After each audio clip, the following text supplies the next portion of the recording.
A good ride, avoiding reality part-time since 2006 and full-time since 2010. So here is the good ride review of the Slash ATV.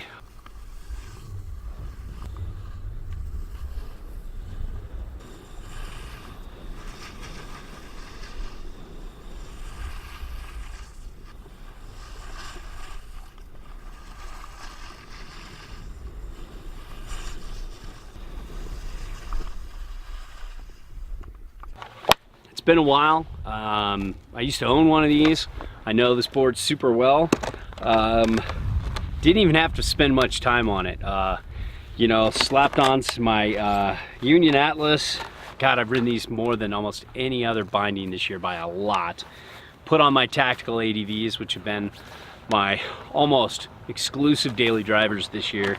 And you know, went up on the hill and compared it with the Slash Brainstorm, which really is not a good comparison. But I didn't really know what else to do, and I thought maybe some of you readers might be asking, you know, what's the difference between the Brainstorm and the ATV, that kind of thing. So just thought I'd throw it in the mix.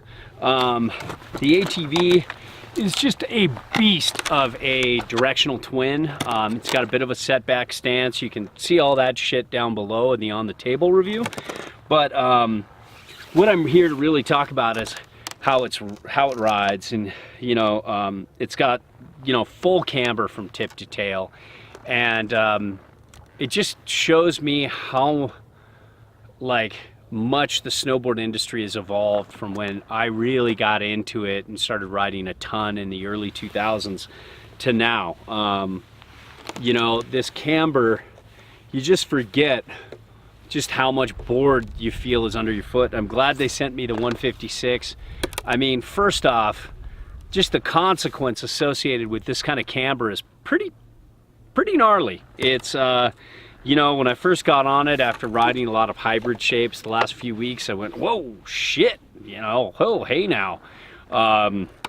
You know, there's that tip and tail there kind of telling me what's going on.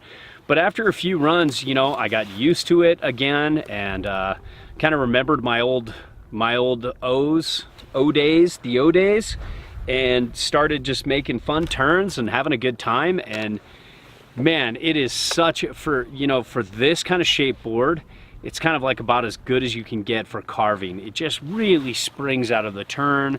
Regular and switch, I rode this centered.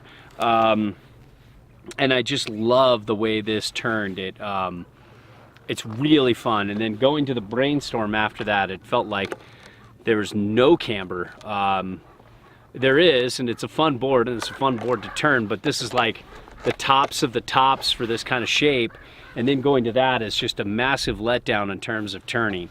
But, you know, this is so much more forgiving. I could barely butter this thing. It took me everything I got. And, you know, kind of like I love you, man, kind of like everything you got, you know, and I'm just not that strong. So, you know, it takes a strong rider if you want to butter this, but you get this to like carve regular and switch.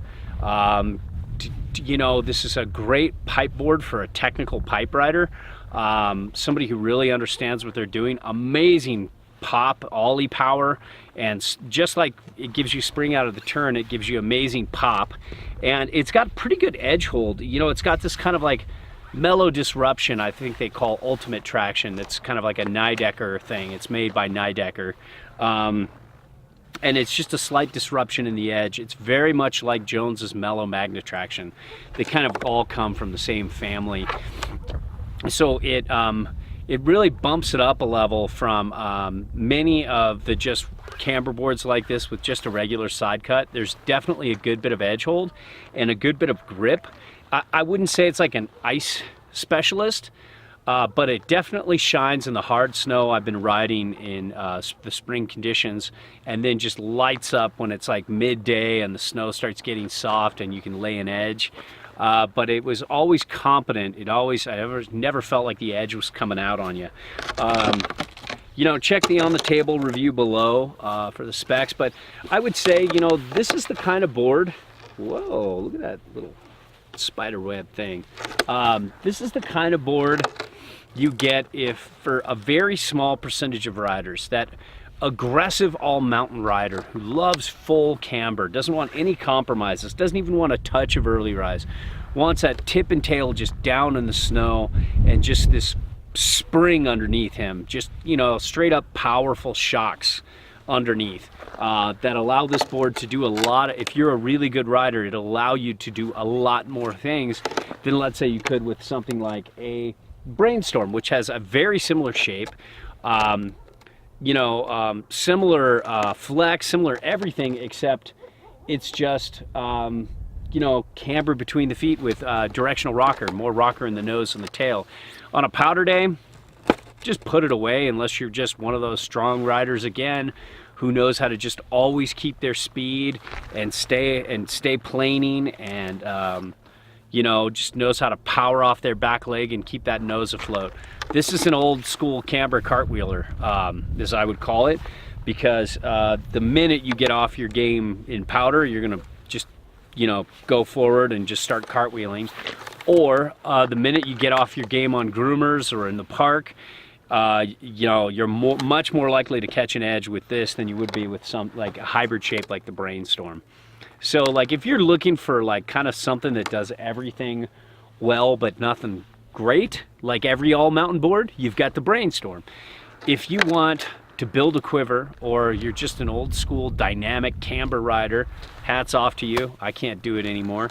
Like I could never make this my daily driver. But if you're that kind of rider, if you're strong and you can do 100 days of just hammering, you know, making camber bend to your will, this is a great solution. Or if you're a quiver rider and you want a dynamic groomer carver, and then, you know, you're thinking of something like the Straight, or you know, some other board for your powder days, then this is a great solution. So very small group of people that this will appeal to, as opposed to a very wide group of people here. But it's fun, and I loved my old ATV. I think that the materials, even though the specs seem very similar from memory of a few years back, the materials, just the way the board flexes, it just feels like there's a little more dampness in the flex, there's a little more energy, the way the camber springs, it just feels a little more lively underfoot. It feels like there's all new materials in there, but that same kind of personality. So there you have it. That's the ATV as I see it.